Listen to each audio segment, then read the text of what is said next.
नमस्कार, आप देख रहे हैं पंजाब केसरी टीवी। आज हमारे साथ खास बातचीत के लिए पीजीआई के associate professor doctor Parul Chawla हैं। इनसे खास बातचीत करते हैं। बरसात के इस मौसम में अगर हम बात करें, कंजक्टिवाइटिस हो जाता है हमारी आंखों के सामने, जिसे हिंदी में आंख आना भी कहते हैं। आपकी आंख लाल हो जाती हैं, स्वेलिंग करती हैं, आप कई बार इरिटेट भी हो जाते हैं। इस बीमारी को अगर हम बरसात में कहें तो ये स्पेशली इस टाइम पर बहुत ज़्यादा होती है। क्या इसके कारण है और इससे कैसे बचा जा सकता है? डॉक्टर पारुल चावला, आपका पंजाब केसरी टीवी में स्वागत है। Thank you so much. Ma'am, ये जो कंजक्टिवाइटिस की अगर हम बात करें, स्पेशली बरसात के सीज़न में ये प्रॉब्लम बहुत आ रही है इन दिनों। अगर हम किसी की भी हर दूसरे पर्सन की आंख देखते हैं तो वो रेड हुई होती हैं, कोई ना कोई इन्फेक्शन हुआ होता है। ये स्पेशली बरसात के सीज़न में होना, इसका क्या कारण है? कंजंक्टिवाइटिस को हम पिंक आई कहते हैं। तो इसमें क्योंकि आंख लाल हो जाती है, पिंक हो जाती है, तो ये बरसातों के मौसम में इसलिए ज़्यादा होती है क्योंकि मॉइस्चर, ह्यूमिडिटी बहुत ज़्यादा होता है एनवायरनमेंट में। और गर्मी के कारण भी जो ऑर्गेनिजम्स होते हैं, कीटाणु होते हैं, जैसे बैक्टीरिया, वायरस या फंगस, वो सारे बहुत बढ़ जाते हैं और वो बढ़ के हमारी आँखों के साथ चिपक जाते हैं। तो उसकी वजह से ये कंजंक्टिवाइटिस मॉनसून के सीज़न में, गर्मी के सीज़न में बहुत ज़्यादा देखा जाता है। अगर हम पीजीआई में ही केसेस की बात करें तो कितने केसेस आते हैं? अदर आपके सराउंडिंग में कितने आप केसेस देखते हैं डेली जो इसी प्रॉब्लम से जूझें? आजकल के टाइम में 5 से 10 केसेस पर डे तो आ जाते हैं, बट इसकी तादाद बढ़ेगी जब जैसे जैसे मॉनसून बढ़ेगा। अगर मैम फर्स्टली अगर हम देखें किसी को हो जाए तो वो ये कैसे पहचाने कि उसे कंजक्टिवाइटिस है या उसको आंख आ गई है, और उसके बाद वो तुरंत अगर अपने आप घरेलू कोई उपाय करना चाहता है तो वो क्या कर सकता है? जी, जो इसके लक्षण होते हैं, मेन सिम्टम्स जो होते हैं, वो होता है पानी चलना आँख से, या रेडनेस आना, लाली आना, या कोई गिद्ध आना, डिस्चार्ज जिसे कहते हैं, या फिर आँखों का चिपक जाना।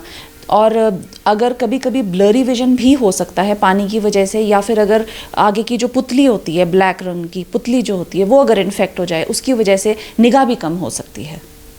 तो ये मेन सिम्टम्स होते हैं और इसको हमें लाइटली नहीं लेना चाहिए। हमारे को आई स्पेशलिस्ट डॉक्टर को तुरंत दिखाने जाना चाहिए।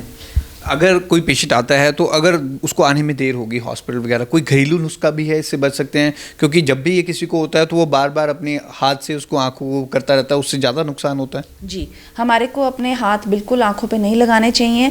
हमारे को अगर हमें ये गिद्ध आ रही है तो रुई को गर्म पानी में उबाल के ठंडा करके उससे आंख साफ़ करनी चाहिए, ताकि वो जो गिद्ध है और जो एक्सेस बैक्टीरिया, फंगाई, वायरस हैं, वो सारे निकल जाएं। और सिंपल लुब्रिकेंट ड्रॉप्स मिल जाती हैं, वो आप डाल सकते हैं। बट अगर लुब्रिकेंट ड्रॉप से नहीं फ़र्क पड़ रहा तो आपको एक डॉक्टर के पास ज़रूर जाना चाहिए। ओवर द काउंटर केमिस्ट से कोई ड्रॉप्स अलग से नहीं लेनी चाहिए, क्योंकि कभी कभी उसमें स्टीरॉयड होता है और स्टीरॉयड की वजह से आगे जाके काला मोतिया, सफ़ेद मोतिया भी हो सकता है। अगर मैम किसी को हो जाता है कंजक्टिवाइटिस तो उसको क्या प्रिकॉशंस लेने चाहिए? जी, प्रिकॉशंस ऐसे हैं कि उसको अपने हाथ बार बार साफ़ रखने चाहिए साबुन और पानी से। और जो उसकी क्लोथिंग है या क्लोथ्स है या बेड है, बेडशीट है, टॉवल्स हैं, पिल्लोज़ हैं, वो किसी और के साथ शेयर नहीं करने चाहिए, क्योंकि ये कंटेजियस है, ये संक्रामक बीमारी है, ये फैलती है बहुत जल्दी। और किसी से हाथ मिलाते टाइम हमें तुरंत हाथ वॉश करने चाहिए या अवॉइड करना चाहिए हैंडशेक। और दूसरा, कॉन्टैक्ट लेंसेज अवॉइड करने चाहिए इस टाइम पे जब आपको कंजंक्टिवाइटिस है। स्विमिंग अवॉइड करनी चाहिए, क्योंकि स्विमिंग में आप जाएंगे और सारे कीटाणु बाकी लोगों को भी फैलाएंगे। Swimming should be avoided. And रुई को गर्म पानी में उबाल के ठंडा करके उससे आँख साफ़ करनी चाहिए। और हाइड्रेशन पूरी रखनी चाहिए, 2 से 3 लीटर पानी पीना चाहिए, ताकि आइज़ मॉइस्ट रहें और उनके अंदर कीटाणु आके ना चिपके। मैम, एलर्जी की अगर हम बात करें, आंखों की एलर्जी के बहुत केसेस आते हैं। ये एलर्जी होती क्यों है आइज़ में, स्पेशली इन दिनों? वही ह्यूमिडिटी, मॉइस्चर की वजह से एलर्जीज़ भी बहुत होती हैं। दूसरा, जो पोलन, डर्ट, पोल्यूशन की वजह से निकलता है, या एनवायरनमेंट की वजह से, ट्रीज़ की वजह से पोलन निकलता है, उसकी वजह से भी एलर्जीज़ बहुत होती हैं। और ये स्पेशली छोटे बच्चों में बहुत दिखी जाती हैं। 10 से 12 साल के स्पेशली बॉयज़ में बहुत एलर्जीज़ होती हैं। इनको हम वीकेसी कहते हैं, जिसको पूरा फुल फॉर्म है वर्नल केराटोकंजंक्टिवाइटिस। तो ये मोस्टली पोलन की वजह से होता है, ये एक पर्टिकुलर सीज़न में होता है। तो इसमें हम एडवाइस करते हैं बच्चों को कि आपने आँखों को बिल्कुल नहीं मलना, ड्रॉप्स, एंटी एलर्जिक ड्रॉप्स डालनी है। मलना इसलिए नहीं है क्योंकि जब बच्चा आँख मलता है तो उससे आँख आँख की जो आगे की पुतली होती है उसका कर्वेचर चेंज हो जाता है, जिसको हम कहते हैं केराटोकोनस। तो वीकेसी की वजह से केराटोकोनस आगे जाके हो सकता है। तो बच्चों को उसमें मोटे मोटे चश्मे लग सकते हैं या मोटे कॉन्टैक्ट लेंसेज लग सकते हैं। तो इसलिए हम सभी बच्चों को एडवाइस करते हैं कि आपने आँखों को नहीं मलना, ड्रॉप्स डालनी है और डॉक्टर को तुरंत दिखाना है। मैम, एक आप अल्सर की बात कर रहे थे कि अगर हम थोड़ी सी भी लापरवाही बरतते हैं तो फिर वो अल्सर का रूप धारण कर लेती है। आइज़ में ये अल्सर की बीमारी क्या होती है? जी, अल्सर होता है जिसे कॉर्नियल अल्सर हम कहते हैं। इसमें जो आगे की जो पुतली होती है, जो ब्लैक पोर्शन होता है, जो एक्चुअली ट्रांसपेरेंट होता है, बट उसमें अगर एपिथेलियम जो होता है, उस ऊपर की जो परत होती है वो अगर निकल जाए, जैसे पेशेंट अगर आँख को मल दे तो वो आगे की जो एपिथेलियम है वो निकल जाएगी और उसके बाद जो बैक्टीरिया, वायरस और फंगस हैं वो सारे आके उस पुतली पे चिपक जाएंगे और चिपक जब जाते हैं तो फिर वो कॉर्निया को मेल्ट करने लग जाते हैं और उसकी वजह से अल्सर बन जाता है।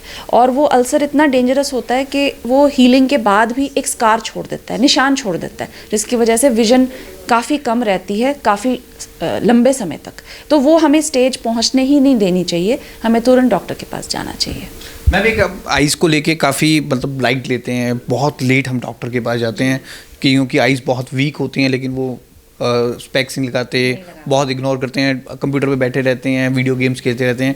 तो इसमें उन व्यूअर्स को आप क्या कहना चाहेंगे, उनको क्या गाइड करना चाहिए? जी, हम यही गाइड करते हैं व्यूअर्स को कि कंप्यूटर विजन सिंड्रोम आजकल बहुत कॉमन हो गया है।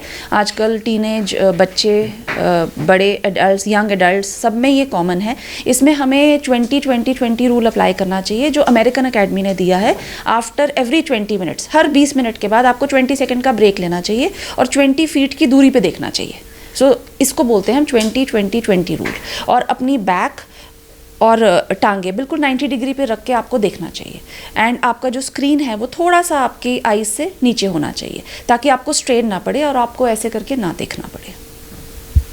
तो कंजक्टिवाइटिस को लेकर हमने ये खास बातचीत की पीजीआई के एसोसिएट प्रोफेसर डॉक्टर पारुल से और इस बीमारी के प्रति आपको हमने जागरूक करने की कोशिश की है। अगर आपको ये बीमारी होती है तो जैसे नुस्खे डॉक्टर ने बताए हैं और नज़दीकी डॉक्टर के पास जाने की ज़रूर कोशिश करिएगा।